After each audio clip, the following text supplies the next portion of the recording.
Демократската унија за интеграција му го замрзна членството на струшкиот градоначалник Рамиз Мерко откако тој си доби место на црната листа на САД, првиот дипломат и портпарол на ДУИ во име на партијата. Побара од институциите веднаш да започнат истрага за сите можни тврдења и информации кои произлегуваат од американскиот Стейт Департмент.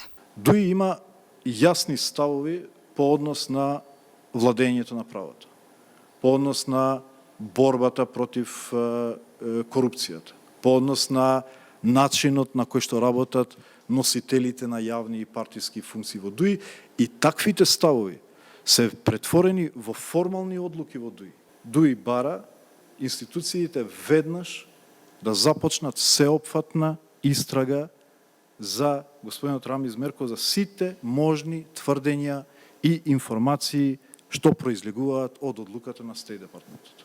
Освен замрзнувањето на членството на Мерко во Централното председателство и Генералниот совет на партијата, тие ги прекинуваат и сите внатрепартиски изборни активности во струга додека не се создадат нови околности. Интегративците ги повикаат државните институции во соработка со меѓународната заедница да започнат истрага не само за Мерко, туку и за сите политички партии, од председателите до најниските ешалони. Идниот статус на Мерко во партијата ќе зависи од исходот на истрагата што ќе се води против него.